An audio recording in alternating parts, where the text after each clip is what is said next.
कला स्वादिता प्रेमामोद सुसार नित्य निरता स्वानंद लागिता चित्रमादिपलोक पुष्पजनिता नंदादिसारोदिता सद्धर्मोक्ति सुनंदिता मधुकरा श्रीनागदेवा नमो सर्वज्ञ श्री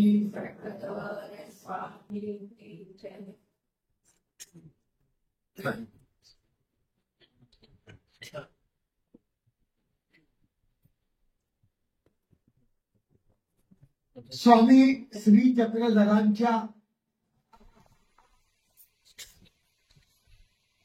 पवित्र वाणीतून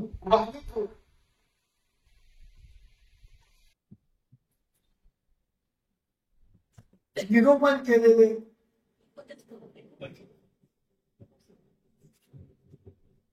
प्रसाद सेवा आपण आज सुरू करणार आहे. काल सांगितलं होतं मी आज राईट टाइमिंग, पण आजही काही जमलं काय करता नाईलाज आहे. काही गोष्टीला नाईलाज आहे. आजही आमच्या गावात एक वारलं 6 वाजेपर्यंत होईल. 5:30 होईल, कारण मला जायला उशीर होतो. मला जाऊन तुमचं पूर्ण करून घ्या म्हणजे बस झालं. आता प्रसाद सेवा तुम्ही पाठवली होती मला व्हॉट्सअपवर. याच्यात या पुस्तकाच्या माध्यमातून पाठवली. याच्यात अनेक प्रकारच्या प्रसाद सेवा आहे. ही संपल्यानंतरही सुरू करू आपण, काय अडचण. आता ऐकून प्रसाद सेवा किती ते सांगा. ऐकून किती प्रसाद सेवा एकूण तर बऱ्याच आहे. सांगा ना कोणत्या बा याच्यात आहे, तुम्हाला सांगून देतो. कारण प्रत्येक ज्या त्या अधिकरणाने पूर्वीच्या हे केलेली आहे. म्हणजे सर्व एक आहे की त्यात सर्व वेगळं वेगळं आहे. थोडा फरक आहे. हे बा जवळजवळ 16 प्रसाद सेवा वाचून दाखवतो तुम्हाला. पाठाची प्रसाद सेवा म्हणजे आपण आज सुरू करणार याला पाठाची प्रसाद सेवा होती. त्याच्यानंतर मूर्ती वर्णनाची प्रसाद सेवा, ज्याच्यामध्ये मूर्ती वर्णन आहे अशी प्रसाद सेवा. आचार्य श्री परशुराम व्यासांची 6 वचनाची प्रसाद सेवा. आचार्य श्री शिवराज बासांची थोरली प्रसाद सेवा. आचार्य श्री मुरारमल बासांची विद्वांसांची विस्तृत प्रसाद सेवा. आचार्य श्री मुरारमल विद्वांसांची थोरली प्रसाद सेवा. आचार्य श्री मुरारमल विद्वांसांची धाकटी प्रसाद सेवा. आचार्य श्री मुरारमल विद्वांसांचा शोधकार प्रसाद सेवा. आचार्य चालन बासाची प्रसाद सेवा. निर्वचनाची प्रसाद सेवा. तळेगाव पाठातील प्रसाद सेवा. वांजेस्कर पाठातील प्रसाद सेवा. पद्य मालिका प्रसाद सेवा. प्रसाद माग सर्वांमध्ये थोडा थोडासा किंचित फरक आहे, जास्त काही फरक नाही. परंतु पद्य प्रसाद सेवा वेगळी आहे आणि बाकीच्या प्रसाद सेवेमध्ये थोडस विस्तृत ज्ञान केलेलं आहे, त्याच्यात लीला नाही.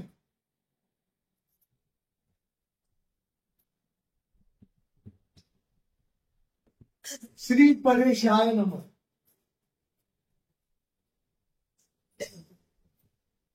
प्रसाद शब्दाचा अर्थ होतो स्वामींनी जो प्रसन्न होऊन दिला. जे काही प्रसन्न होऊन गेलं ते आमचे स्वामी असो, गोविंद प्रभू बाबा असो, काही कोणत्या अवतार, ज्या अवताराने आपल्याला प्रसन्न होऊन जी वस्तू दिली त्याला प्रसाद म्हणतात. आणि या प्रसादाच्या माध्यमातून आमच्या पूर्वजांनी जोपासून ठेवलेल्या वस्तू, आता आपल्याला एकच प्रसाद माहित आहे, तो प्रसाद याच्यात नाही. नेमका जो तुम्हाला माहित आहे तो प्रसाद याच्यात नाही. तुम्हाला कोणता प्रसाद माहित आहे? तो प्रसाद नेमका येतात नाही का? तो प्रसाद येतात. बाकी याच्या व्यतिरिक्त ज्या वस्तू दिलेल्या आहेत त्यांची नावं येतील. तो सर्व प्रसन्नतेने जोपासून ठेवल्या आमच्या पूर्वजांनी, स्वामींनी दिला, त्याला प्रसाद म्हणतात. आपल्याला एखाद्या गुरुने प्रसन्नतेने वस्तू दिली, ती वस्तू आपल्याजवळ असणं म्हणजे परमेश्वराची प्रसन्नता असणं. कारण परमेश्वराने प्रसन्न होऊन या दिलेल्या वस्तू आहेत. आता हे ज्ञान, स्वामी चक्रांचं, हे सुद्धा प्रसन्नतेचं प्रतीक आहे. ही ज्ञान शक्ती सुद्धा प्रसन्न. जर प्रसन्नता गुरुची असली तर आपल्या अंतःकरणात ते ज्ञान प्रभवेल. जर प्रसन्नता नसली तर काही प्रभवणार नाही. म्हणून स्वामींनी या प्रसाद दिलेला आहे त्याची सेवा कशी करायची, आणि या प्रसादाच्या सेवेच्या माध्यमातून आपल्याला काय मिळणार आहे, आणि का देवानी आपल्यालाच नाही तर एकांकीच्या पुरुषाला सुद्धा प्रसाद सेवा सांग. नित्यकीचा अटल विजयन भिक्षा भोजन यांना सुद्धा प्रसाद सेवा सांगितली. निमित्त विधीवाल्याला सुद्धा प्रसाद सेवा सांगितली. प्रसाद सेवा ही अत्यंत महत्वपूर्ण चीज आहे, वस्तू आहे. ती फक्त आपल्या देहात आपण परमेश्वराचं चिंतन करणं अत्यंत गरजेचं आहे. म्हणून ते आपण प्रसाद सेवा सुरू करणार. ब्रह्मस्वरूप देव, ज्या परमेश्वराची प्रसाद आहे, ज्यांनी प्रसन्नतेने दिलेला आहे, तो परमेश्वर पुण्या प्रकारचा कसा आहे आपल्याला शोध घ्यावा लागतो. तो परमेश्वर आपल्याला त्याचं ठिकाण, त्याचं स्वरूप शोधावं लागेल. म्हणून ब्रह्मस्वरूप देव. ब्रह्म शब्दाचा अर्थ होतो व्यापक. ब्रह्म शब्दाचा अर्थ होतो सगळीकडे व्यापताय माणूस. त्या परमेश्वराचं स्वरूप संपूर्ण भूतलावर नव्हे तर परमेश्वराच्या स्वरूपापासून तर सगळ्या देवतेच्या स्वरूपामध्ये सुद्धा व्यापक आहे. कारण त्या परमेश्वराचं जिथेही पाहतात आपल्याला हे जे दिसतं याच्यातही परमेश्वराचं स्वरूप व्यापक. परमेश्वर सगळीकडे व्यापक आहे. म्हणून ब्रह्म स्वरूप परमेश्वराचं ब्रह्म म्हणजे व्यापक स्वरूप देव असा देव आहे. देव कसा आहे? संपूर्ण या जगाला, कोणाला, संपूर्ण जितकंही दिसतं आपल्याला तेवढ्याला व्यापक. नुसता व्यापक कसा? काय काय फक्त व्यापक राहतात. हा परमेश्वर फक्त व्यापक कसा आहे का? आनंद स्वरूप.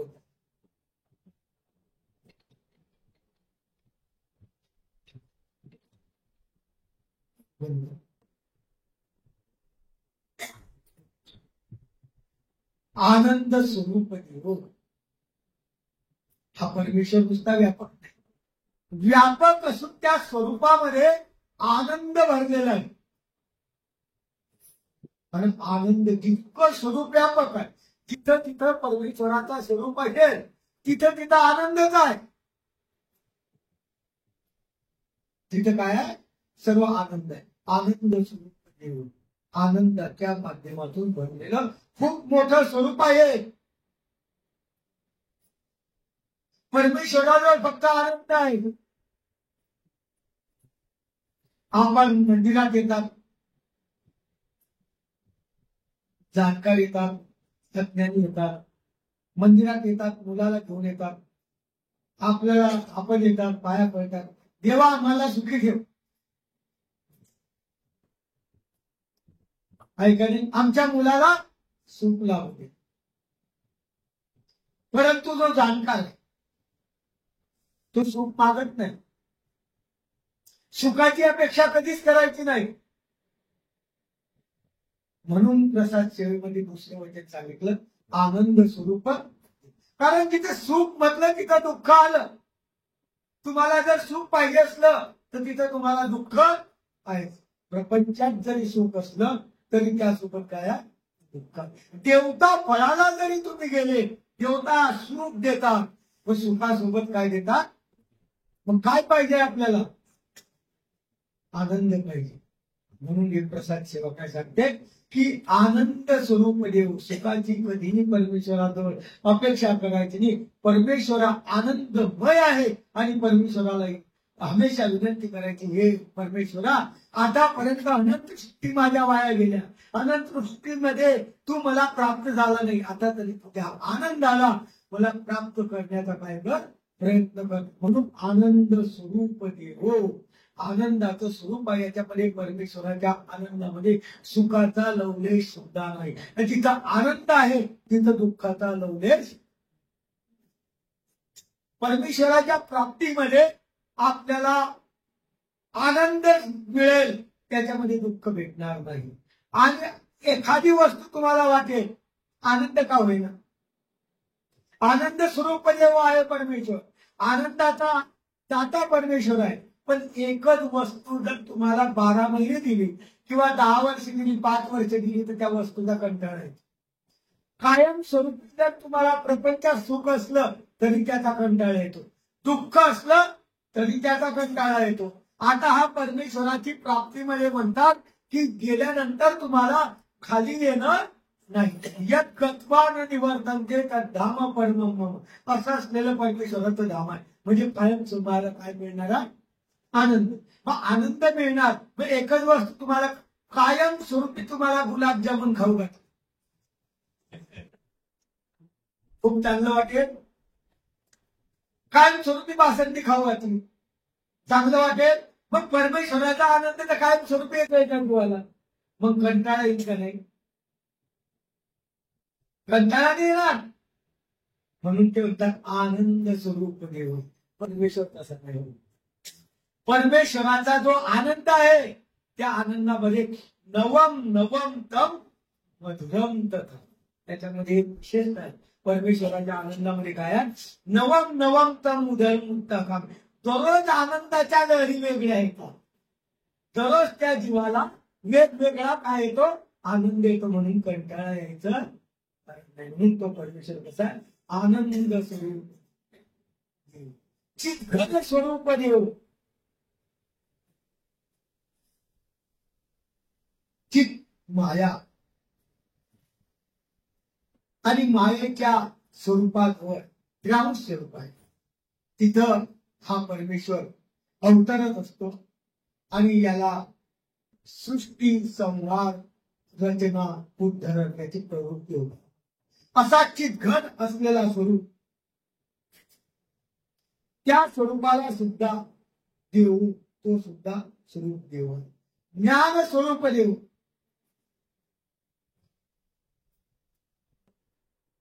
न सुद्धा आनंद आहे किंवा चिद्घन आहे किंवा व्यापक आहे असं नाही परमेश्वर.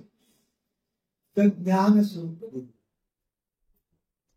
प्रत्येक गोष्ट ज्ञानाशिवाय काही चालत नाही. आणि या जगात परमेश्वर अवतार धारण करतात आणि आपल्याला अवतार धारण करून ज्ञानाचं दाखवतात. कारण ज्ञानाशिवाय कोणतीच जगात गोष्ट चालत नाही. परमेश्वराचं ज्ञान मिळालं तरच परमेश्वराच्या आनंदाला प्राप्त होतं. कदाचित आपल्याला वाटेल, तुम्ही तर म्हणता की ज्ञानापेक्षा प्रेम श्रेष्ठ आहे, पण ज्ञानाची काय गरज?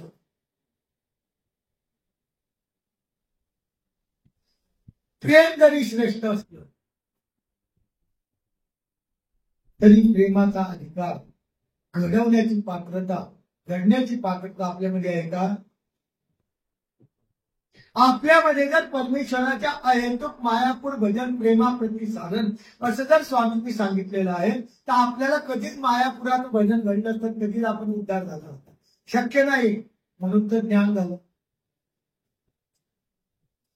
परंतु ज्ञान झाल्यानंतर सुद्धा परमेश्वराला वाटल्याची लाईन चुकली. ज्ञान स्वरूप देव, त्यांनी तुम्हाला ज्ञान दिलं. परमेश्वराच्या स्वरूपी ज्ञान आहे, त्यांनी ज्ञान दिलं. पण बाबा रे, तुला ज्ञान मिळालं, पण बाबा आता तू लाईन बदलवू शकतो. आता काय करतो तू, ज्ञान दिल्यावर सुद्धा तुला या पटरीवर त्या पटरीवर जायला चान्स आहे, म्हणजे प्रेमाच्या पटरीवर जायला तुला चान्स आहे तरी. म्हणून ज्ञान स्वरूप देव, या ज्ञानासोबत परमेश्वराने या ज्ञानामध्ये सांगितलेली 14 प्रेमाची उपासना.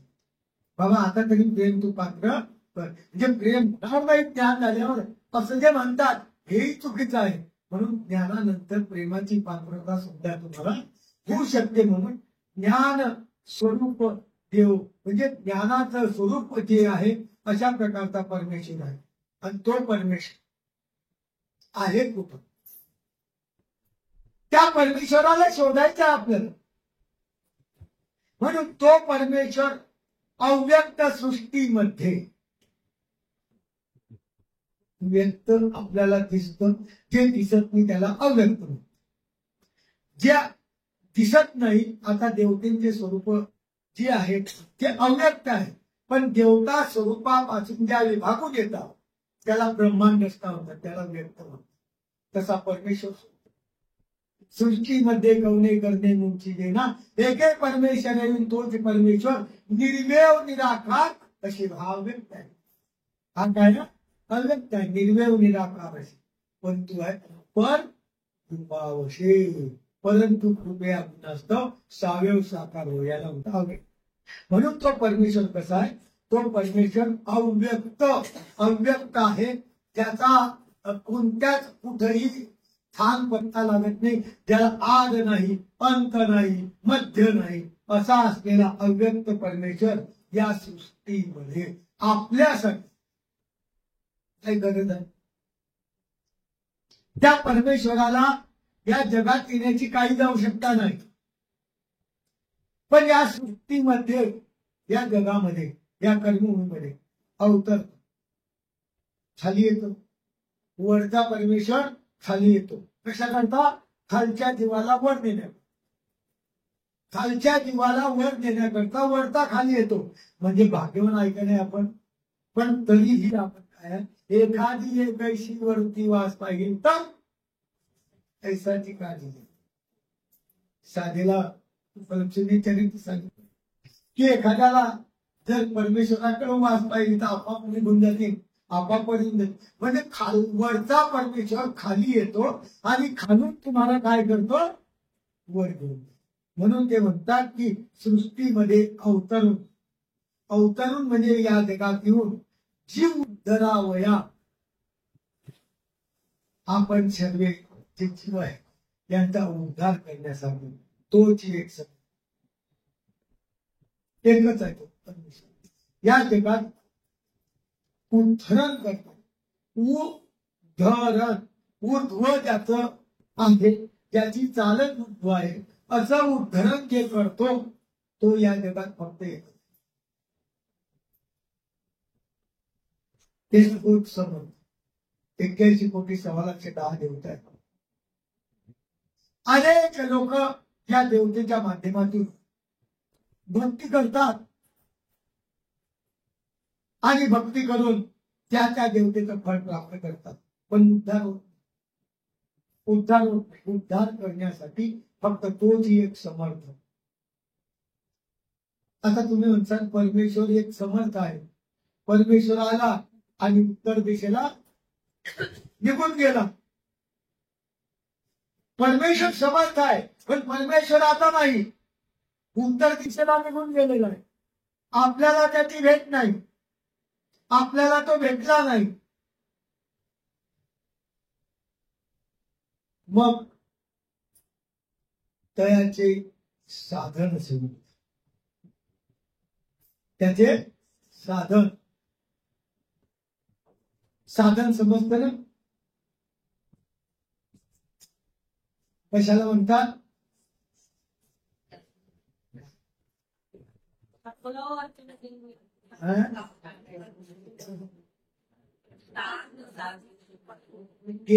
मी साधन तर पुढे, साधन शब्द कशाला म्हणतात, साधन कशाला म्हणतात, हा साध्याच्या ठिकाणी जाण्याचा रस्ता, हे त्याचं साध्याच्या ठिकाणी जाण्याचा रस्ता असा. जसं आपण या मंदिरात आहे, मंदिरातून आपल्याला बस स्टँडवर जायचं आहे आणि बस स्टँडवर जाताना आपण रिक्षा किंवा गाडी वापरली. ही गाडी भुसावळच्या बस स्टँड पर्यंत नेण्याचं काय आहे? फक्त साधन. म्हणजे त्या साध्यापर्यंत पोहोचवण्याचा जो मार्ग त्याला साधन. त्याचं साधन किती पुढे येते ते साधन. पण साधन कशाला म्हणतात हे आपल्याला माहित पाहिजे की साधन जे आहे त्या साधनामध्ये बसून आपल्या इष्टस्थळी जाता येतं. साध्याला जा का प्रपंचात कोणत्या स्थळी जा, तुम्हाला साधनाशिवाय तुम्ही वावरू शकत नाही. म्हणून हे साधन आहे. म्हणून ते म्हणतात की देहाचं साधन समज. परमेश्वर नाही आता, पण आपल्याला साध्याच्या ठिकाणी जायचं आहे, परमेश्वराजवळ जायचं आहे. म्हणून त्याचे साधन समज. त्या साधनाचा वापर करावा लागेल. त्या साधनाच्या संबंधाने आपण साध्याच्या ठिकाणी जाऊ. आता साधनाचं नाव माहित पाहिजे ना. ते साधन कोणतं?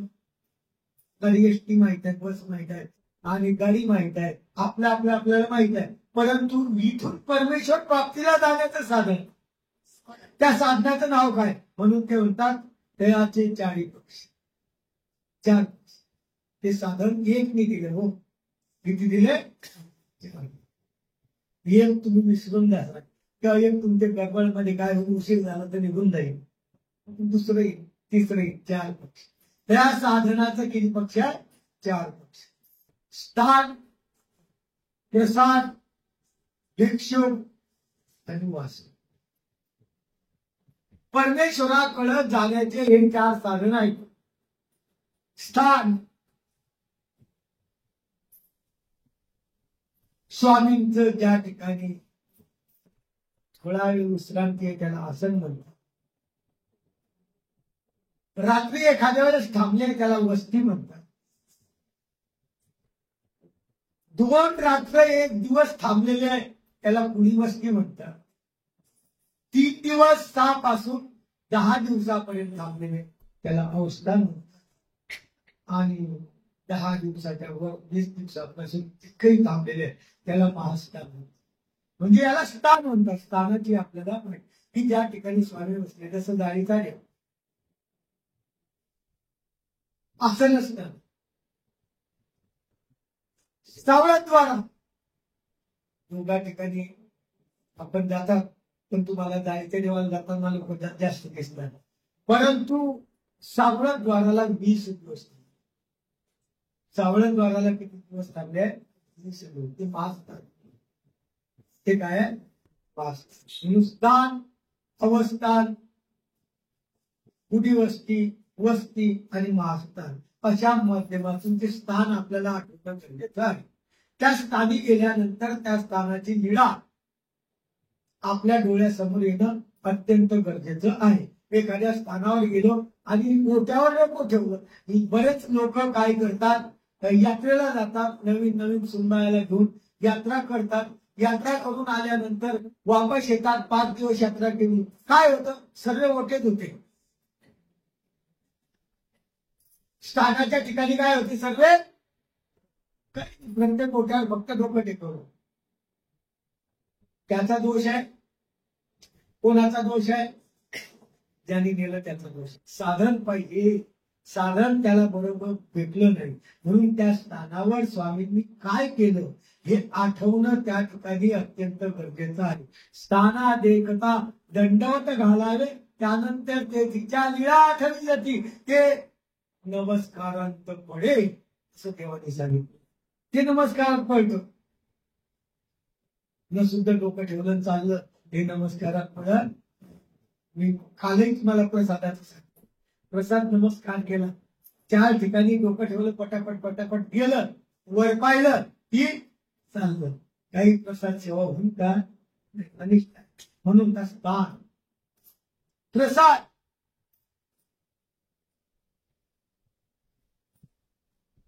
जो स्वामी प्रसन्न होऊन ज्याच्यामध्ये स्वामींची प्रसन्नता भरलेली आहे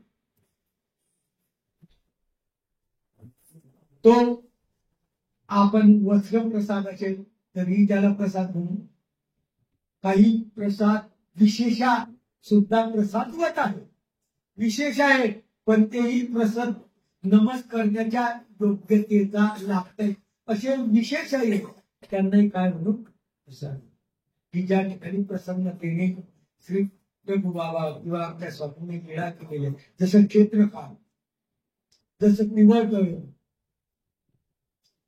जसा गुढा, जसा केशवाची मूर्त, असं जर मानव पंथात हे विशेष आहे. हे तुम्हाला प्रसादासारखे वाटणार नाही, पण याच्यामध्ये काय आहे प्रसादाचं बदल. जसं आसनची जी स्वामी ज्या ठिकाणी बसले होते त्या ठिकाणचा विशेष आहे. तो निषेध जरी केला तर तुम्हाला प्रसाद नमस करण्या इतकं गोष्ट लागेल. म्हणून ते म्हणतात प्रसाद, प्रसाद म्हणजे फक्त वस्त्र येतात हा काही भाव ठेवायचा नाही. त्याच्यात वस्त्र येतील, विशेष येतील आणि काही वस्तू येतील, ज्या ज्या वस्तू प्रसन्न होऊन दिलेल्या त्या त्या वस्तू येतील. म्हणून स्थान, दुसरं प्रसाद, तिसरं वासनिक. वासनिक नामधारक नाही घेतलं, वासनिक नामधारक वेदवंतामध्ये येतो. वासनिक म्हणजे ज्याला अनुसरायची वासना आहे, ज्याची वासना देवाला आपलं देह द्यायची आहे, असा जो सतत आपल्या प्रपंचात राहून ईश्वराकारणे तडफडतो त्याला काय म्हणतात, असं टीकाकारांनी अर्थ केलेला आहे की ज्याला अनुसरायची वासना आहे, तो ईश्वराकारणे तडफडतो, परमेश्वरा मला तुझं अनुसरण घडू दे, असा त्याची भावना आहे, त्याला म्हणतात वासनिक. हा सुद्धा श्रेष्ठ आहे. याला वंदन करणं गरजेचं, याला दंडन करणं गरजेचं, याला नमस्कार करणं गरजेचं आहे. कोणीही असेल त्यांनी नमस्कार करणं गरजेचं आहे. आणि भिक्षू परमेश्वराने सर्वसंग परित्याग केलेला आहे. अशा भिक्षू ही चार साधन झाली: स्थान, प्रसाद, भिक्षू आणि वासना. हे अति गहनाचे महत्वाची गोष्ट ही सांगितली. अति गहनाचे अति शब्द वापरलाय, अति विशेषण लावलेलं आहे. अति गहनाचे गहन म्हणजे स्थान, प्रसाद, भिक्षू, वासनिक याच्यावर आपली श्रद्धा कशी पाहिजे, अत्यंत पाहिजे.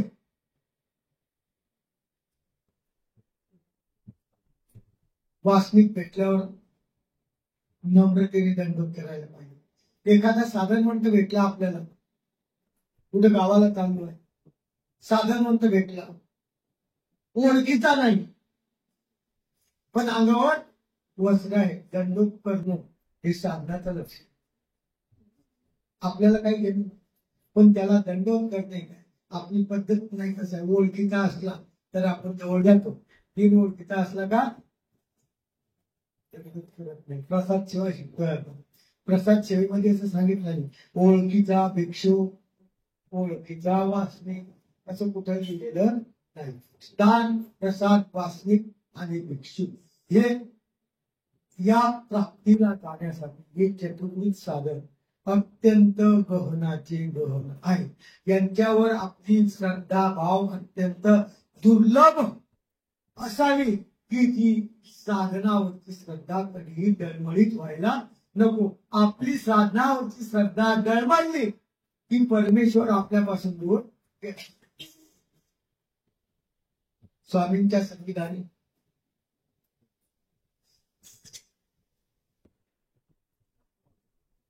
बाईसा होती, सारंग पंडित होती. सारंग पंडिताची बुद्धी परिवारावर नव्हती. स्वामींचं साधन होतं परिवार, बुद्धी नव्हती. परंतु बाईचा हमेशा नाही की बाबा हा पांड्या असं काय करतो. स्वामी म्हणतात बाई आधी येते बुद्धी वाली, मग तिच्या परिवारावर हो तो क्रिया करतो ना, माझ्यावरच त्याची बुद्धी नाही. मला तो काही खाऊ घालतो, मी खूप चांगले आहे तुम्ही खाऊ घालतो असं नाही. दुसऱ्या पण हे तुम्ही खाऊ घाल, माझ्यावरच बुद्धी. आणि या उलट स्वामी चक्रांनी असंविधानी उलट सांग. संविधानी असं आहे की आधी स्वामीवर बुद्धी व्हावी, मग परिवारावर व्हावी.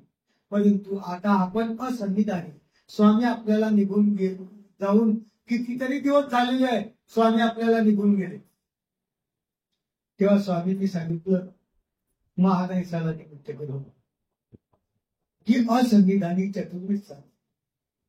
आधी साधनावर बुद्धी व्हावी, मग माझ्यावर व्हावी. साधनावर बुद्धी असली तर माझ्यावर बुद्धी असली तर कामाची, नाही तर कामाची नाही. म्हणून अति गहनाचे गहन, अति गहनाचं गहन आहे. नाही तर काय होतं, बऱ्याच लोकांचं आपण महानुभाव पंथाचे आहे, आपण महानुभाव पंथात वावरतो, आम्हाला गोळा लोकांशी काही घेणे मंदिरात येतात, आम्हाला मंदिरात कोणाशी घेणार फक्त विशेष कपाळाला लावले, नाही दंडवत केला कोणाला चाललं, असं जर केलं तर त्याचं साधन चरित्र होणार नाही. लिहून ठेवा. अजिबात त्यांनी आयुष्यभर मंदिरात गेला तर त्याला योग्यता नावाची वस्तू लागणार. जडापेक्षा चेतन थोर सांगितलं, जड वस्तूपेक्षा चेतन थोर सांगितलं. म्हणून अतिगण स्थान आणि प्रसाद वंदनीय आहे. हे वंदन केल्यानंतर आपल्याला गोमटे लागणार आहे, परंतु भजन आणि पूजन या पुढच्या दोन साधन, दोन चेतन आहेत, दोन जड आहेत. तर चेतन साधनाच्या माध्यमातून तुम्हाला ज्ञानीच्या ठिकाणी, मार्गाच्या ठिकाणी पंगत केल्यानंतर गोमट लागेल. नास्तिकाच्या ठिकाणी खाऊ घातल्यानंतर तुम्हाला गोमट लागेल, परंतु तुमचा भावच नाही तर त्याचं गोमट लागणार नाही. म्हणून मंदिरात येत असताना हे दोन चेतन साधन आहे. आधी त्याला काय करायचा, दंडवत करायचा. कदाचित दंडवत केल्यानंतर त्याचं लक्ष नसेल, त्याच्या पुढचं सांगून देतो होऊ शकतं, तो व्यस्त असेल. कधी कधी मोठे माणसं आपण दंडवत करतो, लक्ष नसतं, व्यस्त असतात, त्यांची जागा तुम्ही काही घेऊ शकत नाही. ते अनेक जीवाला आधारस्तंभ राहतात. तुम्ही तुमच्या प्रपंचातल्या जीवाला सुद्धा आधारस्तंभ नाही, तुमच्या प्रपंचाचाही तुम्ही व्यवस्थित करू शकत नाही. ते 100 लोक 150 लोक सांभाळत असतात किंवा काही व्यस्त असतात. आपण दंडवत केला आणि त्यांनी कदाचित देवरक्षो नाही म्हटलं, मी दंडवत केला पण त्यांनी मला देवरक्षो म्हटलं नाही, तुझं वाया गेलं नाही. हो, तू दंडवत केला पण तो उत्तर दिशेचा जो परमेश्वर आहे तो तर लक्ष देतोय. त्याचं साधन आहे, त्याचं साधन आहे, त्याचं साधन आहे. तुम्ही दंडवत कोणाला केला, त्याला नाही केला, परमेश्वराचं एक साधन आहे. म्हणून त्या साधनाचे चारी पक्ष त्या साधनाला दंडवत करताय. म्हणून तुम्ही दंडवत केल्यानंतर त्याच्याकडून अपेक्षा ठेवायचीच नाही की आपल्याला देवरक्ष म्हटलं नाही. तुम्ही दंडवत केला, तुमचा दंडवत तिथपर्यंत परमेश्वरापर्यंत पोहोचला. हे अतिगहन आहे, हे अतिगहन आहे. हे शास्त्र खूप अत्यंत गहन आहे. आणि हे गहन असलेलं शास्त्र, 4 साधन आपल्याला पहिले विचार करावा लागतील. आपल्याला त्या साधनाच्या माध्यमातून परमेश्वरापर्यंत जायचं आहे. म्हणून या साधनावर अत्यंत बुद्धी लागेल. या साधनावर बुद्धी असली तरच तुम्ही परमेश्वरापर्यंत पोहोचू शकता. नाहीतर या साधनावर बुद्धी नाही आणि न सुद्धा पाण्यासारखं जर क्रिया करत गेले, 7 वेळा घेऊन कोणाला, स्वामी चक्रांत सारंग पंडितांनी एकदा नाही दोनदा नाही किती वेळा घातलं, 60 वेळा. आणि एकदा जर जे परमेश्वर ठेवला तर खूप भयंकर आहे ना. असं तत्वज्ञान सांगतं की एकदा जर परमेश्वराने अन्न घेतलं तर त्याला प्रेम होतं. याचं 60 वेळा घेतलं. स्वामी म्हणतात त्यांनी 60 उपाय केले पण याचा एकही लेखी न लागे. एक स्वामींच्या लेखी लागला नाही, सर्व वाया गेलं. तशा प्रकारचं ते संविधानी होतं. आता हे आपण असंविधानी आहे. असंविधानी सुद्धा तुम्ही जर अनेक प्रकारच्या पंक्ती केल्या आणि तुमची साधनावर बुद्धी नाही, मोठेपणानुसार खाऊ घातलं, हा मी खूप मोठा आहे, खातील माझे भोजे, सारंग पंडित म्हणे खातील माझे भोजे. तत्वज्ञान सांगतंय. कदाचित काहीला वाटतं की हे आपल्या मनाने काही सांगतात, पण आम्ही काय सांगतो, तत्वज्ञान खातील माझे भोजे असा म्हणणारा असंविधानी सुद्धा लोक आहेत. खाऊ घालतात पण त्यांची साधनावर बुद्धी नाही. आणि साधनावर बुद्धी नाही तर साधन अति गहनाचं गहन. इतकं गहन असलेल्या साधनावर तुमची बुद्धी नसते आणि तुम्ही लाखो प्रपंच पदार्थ करून खाऊ घातले तर एकही लेखी. किती कठीण आहे हो. साधनावर चालणं किती कठीण आहे. स्थान प्रसार भिक्षुक वासनिक याच्यावर श्रद्धा ठेवून चालणं म्हणजे या साधनाच्या माध्यमातून बस स्टँड पर्यंत जाणं काही साधी गोष्ट नाही. प्राप्तीचा रस्ता आहे हा. हा कशाचा रस्ता आहे? परमेश्वराच्या प्राप्तीचा मार्ग आहे. आणि आपण साधं बस स्टँडला जाताना त्या रिक्षेशी जिच्छा करतो, अमुक करतो, तो नाराज होतो, कदाचित काही झालं तर तो ठोकून मिळतो. होते का नाही? जास्त नाही त्याला टेन्शन म्हणजे सुव्यवस्थित जात नाही. तसं हे साधन या साधनाला दुखवलं, या साधनावरचा भाव तुटता गेला किंवा क्रिया करता करता दुखवलं गेलं साधन, तुमची गाडी काय झाली? ठोकली, ऍक्सिडेंट झाला, पुढं काही गेली. म्हणून बाबा त्यांनी सांगितलं की त्या परमेश्वराजवळ जायचं आहे तर त्या साधनाचे चारी पक्ष स्थान प्रसाद वाचणे शिक्षिते अधिगणाचे गण. आता परिसरापासून स्थानाची माहिती देतो. स्थान कशाला म्हणतात? परिसरापासून आसन वस्ती अवस्थान पूजा आरोगणा उप. परिसरापासून, परिसर म्हणजे शौच. मानवा पंथात आमच्या स्वामी चक्रांचं परमेश्वराचं स्वरूप मायापूर धारण केलेलं होतं. आणि या मायापूर धारण केलेल्या परमेश्वराने या संपूर्ण महाराष्ट्रात परिभ्रमण केलं. प्रत्येक गावाला परिभ्रमण केलं. ज्या ज्या गावाला रात्रीचा वास आहे त्या ठिकाणी परिसर स्थान किंवा लघु परिसर असे दोन आहे. आता लोकांना वाटतं की आपण ग्रस्त लोकांना घेऊन जायचं आणि त्यांना त्याचं काय सांगावं ते परिसर स्थान काय वावग काय. स्वामींच्या संबंधाने ते काय झालेला, ते काही दुसऱ्याच्या संबंधाने बोलते आलं.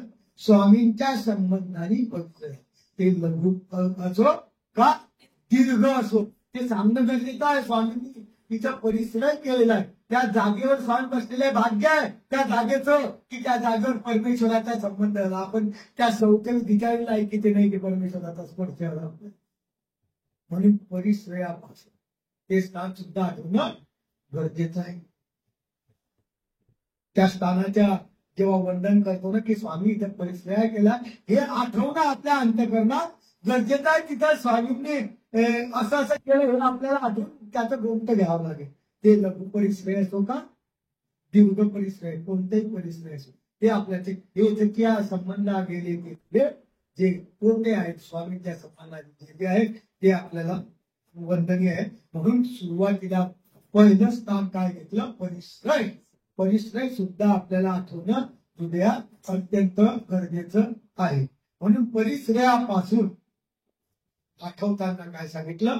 परिसरापासून म्हणजे शौच विधी किंवा लघु परिसरापासून जे स्वामींचे स्थान आहे त्याच्यापासून आसन पहिले ते आठवायचं. त्याच्यानंतर आसन थोडा वेळ बसू त्याला काय म्हणतात? आसन. जसं जाळीचा देव आहे, जसं महत्वाचं आसन स्थान म्हटलं विशेष प्रकारचं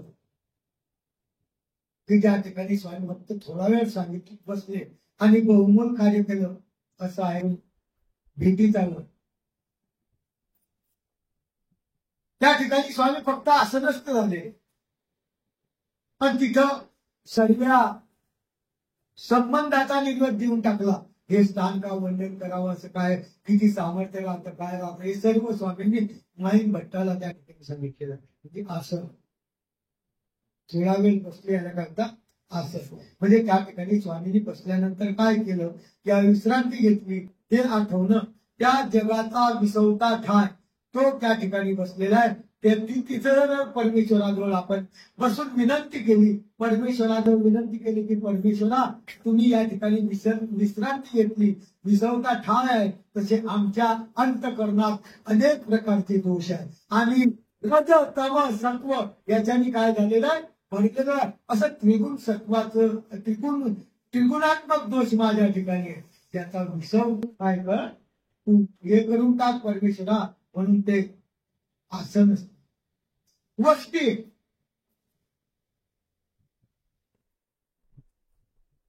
रात्रभर फक्त मुक्काम करणे. खूप स्थान आहे जिथं स्वामींचं रात्रभर मुक्काम. उदाहरणार्थ द्यायचं आपलं समजत आदित्याच्या मंदिरी वस्ती तिथं आठवण आहे पहा. तिथं स्वामींचा मुक्काम होता. तुम्ही संवत्सर केलं असेल. खालचं स्थान आहे. खालचं स्थान परिसर स्थान, वरचं वस्ती स्थान आहे ना. दोन तिथं एक वर आहे एक खाली. म्हणून त्याला खालचं परिसर वरचं वस्ती स्थान आहे. म्हणून वस्ती ज्या ठिकाणी वस्ती झाली तिथं काही निरूपण केलेलं असलं तर ते आठवणे गरजेचं आहे. नाही निरूपण केलं तर स्वामी या ठिकाणी निवांत झोपलेले आहेत. या ठिकाणी निवांत स्वामींनी आपला आराम केलेला आहे. ती वस्ती आठवणं अत्यंत गरजेचं आहे. 3 नंबर एक परिसर, दुसरं आसन, तिसरं वस्ती, चौथं अवस्था. 3 दिवसाच्या वर त्याला अवस्था म्हणतात. आपण पांचाळेश्वरला जातो. पांचाळेश्वरला आजही त्या स्थानाला अवस्थानं जोडतात. ज्या ठिकाणी स्वामी चक्रांत 5 दिवस वास्तव्य होतं ते काय अवस्था. खाली दत्तात्रय महाराजांचा, इकडे दत्तात्रय महाराज आणि स्वामी चक्रांचा गुंफा आणि वरचं जे काय आहे ते अवस्था. म्हणजे त्या ठिकाणी 3 दिवसापासून तर 9 दिवसापर्यंत ज्या ज्या ठिकाणी वास्तव्य केलं त्याला अवस्था म्हणतात. पुढे पूजा. एखाद्या ठिकाणी फक्त आसनात झालं पण स्वामींची पूजा झाली. स्वामी आसनच झाले पण त्या ठिकाणी लोकांनी पूजा करून टाकली. आठवतं असं कोणतं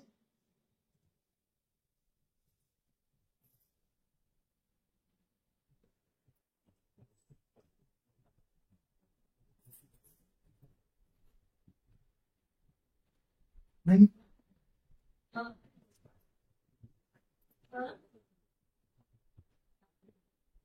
पूजा झाली फक्त आसनच आणि पूजा झाली. स्वामी तिथून निघून गेले. बरेच स्थान आहे पण तुम्हाला जवळचं होते आपलं बाईग्राम. जवळचं स्थान सांगितलं एकदम बाईग्राम. बाईग्रामला त्या ब्राह्मणांची काय झाली, आपल्या त्या चाट्यांची काय झाली भेट झाली. स्वामींची पूजा अर्चा केली, वस्त्र समर्पण केले. स्वामी चालले गेले आणि ते तिकडे चालले गेले. ते वस्ती नाही फक्त काय आहे पूजा. स्वामींची पूजा त्या ठिकाणी स्वामींनी प्रसन्नतेने त्या चाट्यांची पूजा स्वीकार केलेली आहे. आणि स्वामींनी त्यांना जेव्हा यांनी विचारलं की तुमचे भक्तीजन आहेत तेव्हा स्वामींनी त्यांना सांगितलं निरोप पाठवला. आम्ही इकडे आलो तरी ते जिवंत आहेत आणि त्यांच्यावर काही फरक नाही आणि इकडे आले ती असा निरोप पाठवलेला असलेलं ते पूजा. आरोग्य ज्या ठिकाणी स्वामींनी आरोग्य केलं जिथं मुक्काम होता त्या ठिकाणी आरोगणा म्हणजे भोजन. ते आरोगणा करताना स्वामींनी तिथं काय कशा प्रकारचे आरोगणा केले, जसं माळवी पिंपळगाव तिथे आरोगणा केली स्वामींनी, ते आठवणं गरजेचं. म्हणजे सांगायचे तात्पर्य स्थानाचे प्रकार सांगताय.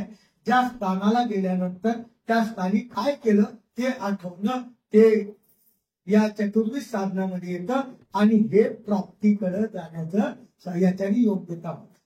याच्याने काय येते, योग्यता. आरोग्य पौड म्हणजे झोप. बऱ्याच ठिकाणी पौड. आणि जर जास्त दाखवत असलं तर 2 ग्राम स्वामी दररोजच पौड करायचं. पायीचा पायत्या खडे आहे का नाही, उंबरा उशिषे करून नागदेव आचार्यांनी पौड ते आठवलं तरी भरपूर झालं.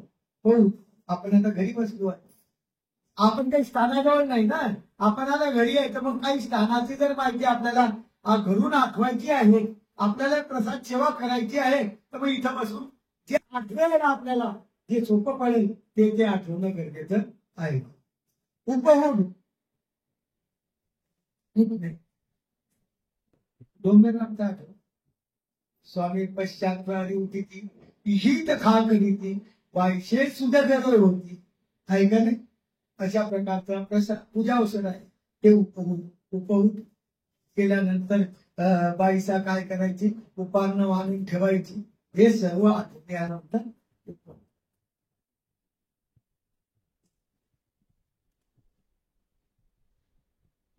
चरणचारी उभे ठाकणे. चरणचारी उभे ठाकणे, फक्त पायावर उभे राहा, म्हणजे बसले नाही, पण त्या जागेवर पाय गेले, फक्त 2 पायावर उभे राहिले, त्याला अवलोकन केलं तिथं, त्याला चरणचारी. बसले नाही, फक्त उभे राहिले. तसं स्वामी चक्रधर 2 ग्रामला असताना राजमठाच्या बाहेर जायचे, उभे राहायचे. अमंगला दिशा त्या मंगला करीती असं त्याच्यात नाही. किंवा एखाद्या चरणचारी उभे ठाकणे, फक्त उभे राहिले. ही स्थानाची येणे जाणे इतकं जाणणं गरजेचं आहे. प्रसाद सेवा खूप सोपी वाटते ऐकायसाठी वाचायसाठी, परंतु ती आठवणं अत्यंत कठीण आहे. अरे प्रसाद सेवा म्हणजे प्रभूचं चिंतन.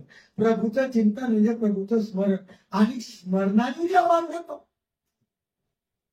देवाला मुख्य साधन काय आहे, फक्त स्मरण. जितकं स्मरण करताल तितकी तुमची साध्य स्वरूपाची योग्यता होते. आणि तुम्ही प्राप्तीकडे तुमचा रस्ता हळूहळू काय होतो, चरितत्व होतो.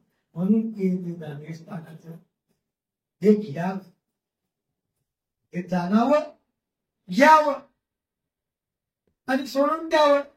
असं जायला पुढं नाही.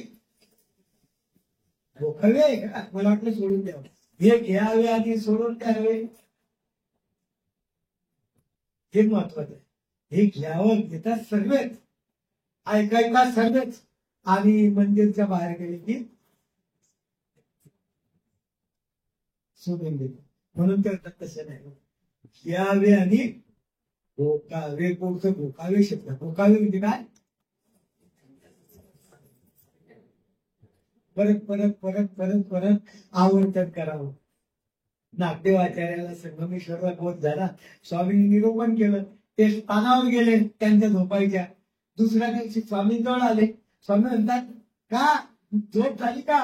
नाही, झोप लागली नाही. मग काय डासांनी त्रास दिला का? म्हणे झोप लागत म्हणजे डास असतात म्हणून झोप लागत नाही, किंवा चिंता असली तर झोप लागत नाही. पण नागदेवाचार्याला चिंता नव्हती म्हणून काही मशकाचा त्रास होता का? नाही म्हणे. मग झोप का लागली नाही? तेव्हा त्यांनी उत्तर समजलं. त्यांनी सांगितलं, पण रात्री तुम्ही जेवढं सांगितलं तेवढं मी काय केलं, झोपलं. याला म्हणतात भोकावे. याला काय म्हणतात, भोकावे. घ्यावे, भोकावे.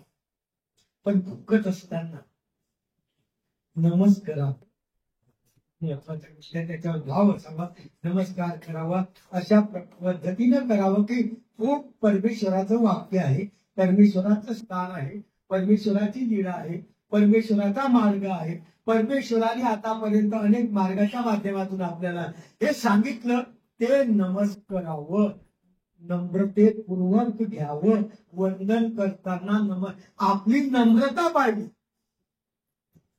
लीला आठवताना आपली नम्रता, स्थान वंदन करताना आपली, प्रसाद वंदन करताना आपली, प्रसाद वंदन करताना कसे करता प्रसाद? आमच्या वैष्णवी वाकायचं काम ठेवलं, त्याच्यापुढे काही टेन्शनच ठेवलं नाही.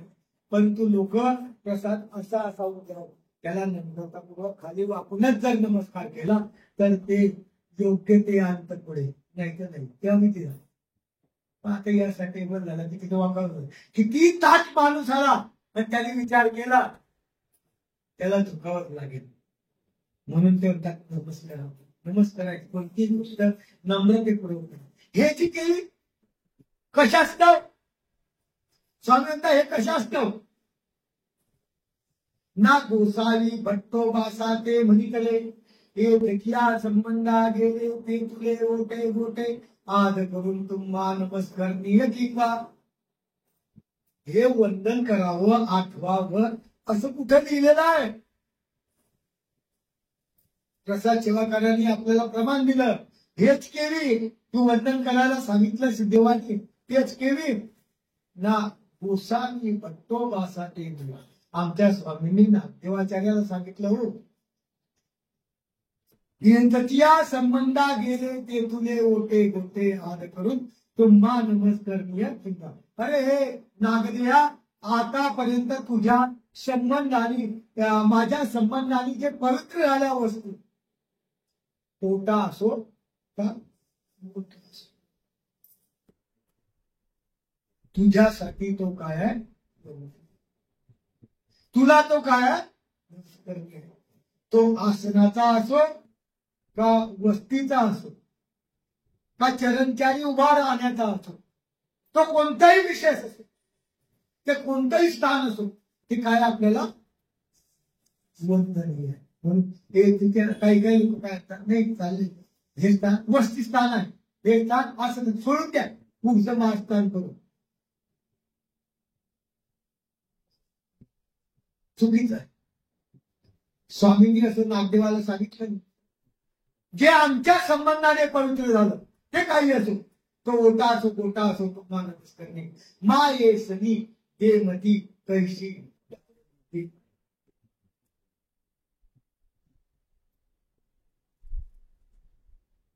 देवमतीच्या गावाहून गेले आणि देवमतीला भेटले नाही. स्थानाला डावलण्याचा दोष लागतो, तो लागणारच, त्याच्यापेक्षा वास्तविक डावलण्याचा दोष लागतो, असं नागदेवाचार्यांनी सांगितलं. आपल्या स्वामींनी नागदेवाचार्यांना सांगितलं, हे सनी देवमती कशी डावलली, हे देवमती आमची आहे, भगवंत आहे, भगवंत ईश्वराच्या जवळ राहते, पण तिला तू भेटून आला नाही, तिला डावललं. तेव्हा तो काय म्हणतो, मला निरोध होता, जाण्याचा काय होता, त्रास होता. तेव्हा स्वामींनी सांगितलं, आपले सकळे निरोध परिहारोनी, हेचच्या संबंधियाच्या संबंधा जाईचे, मग तो म्हणे ते तिचे. हेचच्या आपले सकळे निरोध परिहार. कदाच आपल्याला त्या गावात जाण्याचा त्रास आहे, किंवा आपल्याला त्या गावात जाण्याचा त्रास होतो, किंवा आपल्या त्या गावात कोणाशी जमत नाही म्हणून जायचं नाही. पण तिथं जर ईश्वराचा बोधवंत आहे किंवा वास्तविक आहे किंवा ज्ञानी आहे, तर आपले सकळे निरोध राज बाजूला ठेवायचे. आपल्याला त्या साधन, कारण त्या साधनवंताच्या गावाहून जर गेलं तर डावलण्याचा दोष. म्हणून आपले सकळे निरोध परिहारोनी, हे थकिया संबंधियाच्या संबंधा जायचे, मग तो म्हणे ते की नुसतं जायचं नाही. हा दंड आले आले, आता आम्ही निघतो, आम्हाला जास्त काही तसं नाही सांगितलं. संबंधियाच्या संबंधा जायचे, मग तो म्हणे ते तो काय सांगतो ते ऐकून घ्या. त्यांनी काही सेवा सांगितली ती सेवा करा आणि त्यांनी प्रसन्नते की आता जा तर तुम्ही हे संबंधाचं लक्षण आहे. म्हणून त्यांनी सांगितलं की गोटे गोटे तर नमस्कार आहेत. त्याच्यासोबत जड साधन तर वंदनीय आहेच, पण त्याच्यासोबत चेतन साधनाला ढवळणं हे सुद्धा चुकीचं आहे. आणि चेतन साधनाला वंदन करताना आपल्याला कितीही प्रकारचा त्रास असला तर तो त्रास बाजूला ठेवून त्या ठिकाणी जायचं, त्याला वंदन करायचं.